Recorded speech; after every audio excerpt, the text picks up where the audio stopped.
Welcome to xylem learning മക്കളെ. Rima miss ആണ് കേട്ടോ. അപ്പോൾ നമ്മുടെ 6ാം ക്ലാസ്സിലെ ചാപ്റ്റർ ആണ് അല്ലേ, Kerala the land the rain and the people.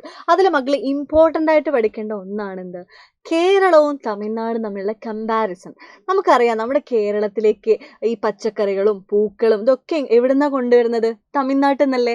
അപ്പോൾ എന്തുകൊണ്ട് നിങ്ങൾ ചിന്തിച്ചില്ല നമ്മുടെ കേരളത്തിലുള്ളവർ എന്താ ഇതൊന്നും ഉണ്ടാക്കാത്ത, ഈ പച്ചക്കറികളും പൂക്കളും ഇതൊന്നും എന്താ ഇവിടെ കൃഷി ചെയ്യാത്ത, അങ്ങനെ ചിന്തിച്ചിട്ടുണ്ടോ? അപ്പോൾ നമുക്ക് നോക്കാം നമ്മുടെ കേരളത്തിൻ്റെയും തമിഴ്നാടിൻ്റെയും എന്താണ് അഗ്രികൾച്ചർ പരമായിട്ടുള്ള അവിടുത്തെ മഴ, എത്രത്തോളം മഴ ലഭിക്കുന്നു എന്നുള്ളതും അവിടുത്തെ പ്രധാനപ്പെട്ട മണ്ണിനങ്ങൾ എന്തൊക്കെയാണെന്ന് നമുക്ക് നോക്കിയാലോ. നമുക്ക് നോക്കാം അല്ലേ. അപ്പോൾ നമുക്കറിയാം തമിഴ്നാടാണ് എന്ത് ലീഡ് അല്ലേ, തമിഴ്നാടാണ് മുൻപന്തിയിൽ നിൽക്കുന്നത്. നമ്മുടെ കേരളത്തിലേക്ക് പച്ചക്കറികളും പൂക്കളും ഒക്കെ എത്തിക്കുന്നതിൽ മുൻപന്തിയിൽ നിൽക്കുന്നത് ആരാണ്? തമിഴ്നാടാണ്. അപ്പോൾ നമുക്ക് നോക്കാം നമ്മുടെ കേരളത്തിലെയും തമിഴ്നാട്ടിലെയും മണ്ണിനങ്ങൾ എങ്ങനെയാണെന്ന് നോക്കാം. ഓക്കെ, നോക്കിക്കോ. കേരളത്തിൽ എന്തുണ്ട് മക്കളെ? എക്കൽ മണ്ണുണ്ട് അല്ലേ, അലൂവിയൽ സോയിൽ ഉണ്ട്, ലാറ്ററൈറ്റ് മണ്ണുണ്ട്, ലാറ്ററൈറ്റ് സോയിൽ ഉണ്ട്, വനമണ്ണ്, ഫോറസ്റ്റ് സോയിൽ ഉണ്ട്, റെഡ് സോയിൽ ഉണ്ട്. ഇതേപോലെ തമിഴ്നാട്ടിൽ എന്താണ് ഏകദേശം ഇതുപോലത്തെ മണ്ണിനങ്ങൾ തന്നെയാണ് എന്ത് തമിഴ്നാട്ടിലുള്ളത്. ചെമ്മണ്ണ്, റെഡ് സോയിൽ ഉണ്ട്, ബ്ലാക്ക് സോയിൽ ഉണ്ട്, ലാറ്ററൈറ്റ് സോയിൽ ഉണ്ട്, കോസ്റ്റൽ അലൂവിയം, ഇതൊക്കെ ഉണ്ട് അല്ലേ. ഏകദേശം നോക്കുകയാണെങ്കിൽ എന്താണ് നമ്മുടെ കേരളത്തിലെയും തമിഴ്നാട്ടിലെയും മണ്ണിനങ്ങൾ ഏകദേശം സെയിം ആണ്. പക്ഷേ ഇതിൽ കൃഷിക്ക് അനുയോജ്യമായ മണ്ണ് ഏതാണെന്നറിയോ? എക്കൽ മണ്ണാണ് കേട്ടോ. എക്കൽ മണ്ണ്, അതായത് അലൂവിയൽ സോയിലാണ് എന്ത് നമുക്ക് കൃഷിക്ക് ഏറ്റവും അനുയോജ്യമായിട്ടുള്ള മണ്ണാണ് എന്ത് അലൂവിയൽ സോയിൽ എന്ന് പറയുന്നത്. അതെവിടെയാ നമുക്കറിയാം, അത് കേരളത്തിലാണ്. എന്നിട്ട് എന്താണ് നമ്മുടെ കേരളത്തിൽ ഇത്രയും നല്ല മണ്ണ്, കൃഷിക്ക് അനുയോജ്യമായ ഇത്രയും നല്ല മണ്ണുണ്ടായിട്ടും നമ്മുടെ കേരളത്തിൽ കൃഷി ചെയ്യുന്നില്ലല്ലോ.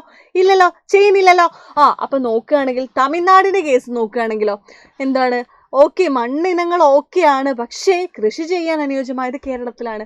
ഇനിയിപ്പോൾ എന്താ മഴ ലഭിക്കാത്ത, അല്ലെങ്കിൽ അവൈലബിലിറ്റി ഓഫ് വാട്ടറിൻ്റെ ഇഷ്യൂ ആണോ, അതുകൊണ്ടാണോ അവർ കൃഷി ചെയ്യാത്തത് നോക്കാം.